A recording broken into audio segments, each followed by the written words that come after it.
Sini lo kang hon nang sing ve oya son Chemun thi dam lo ne ke chok che ya son Ke chok che asam an che o po dia non Nang sing claret pen le do non Ne kaya pan nang ne kang hon pu ani phan mun clovi on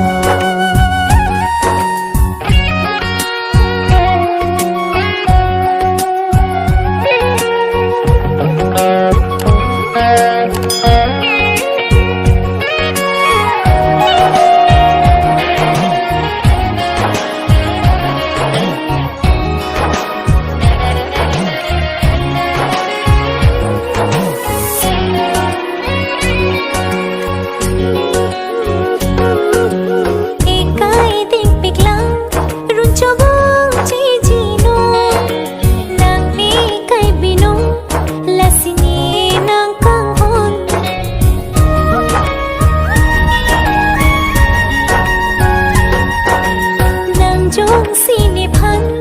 kajin so do bino tini jualam munthi dam che pang ching nun athinang kini kai lasini na kang hon mun clovi on ne chi munthi ne nam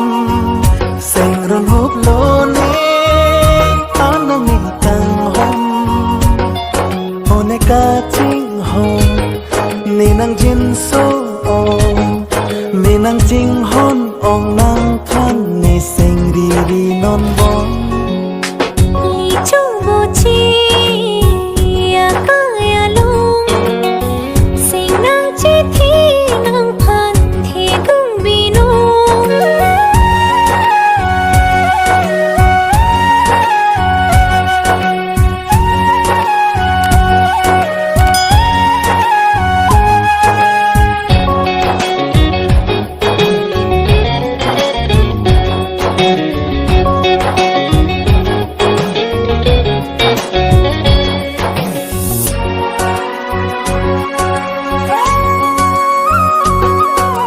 Malom so akai nang pene ka cheton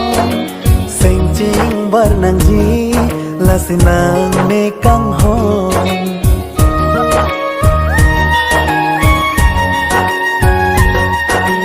lahi lupuan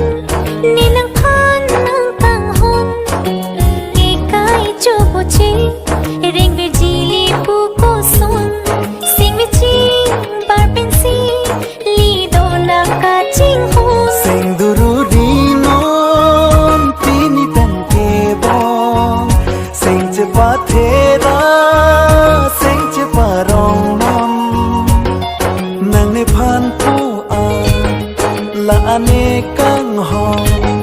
la le ne ko son sing chi ri bong te ko san li chobo chi ikai arjon reng dok reng ni pen le bo chi nang bong nang pen ni a li ka ching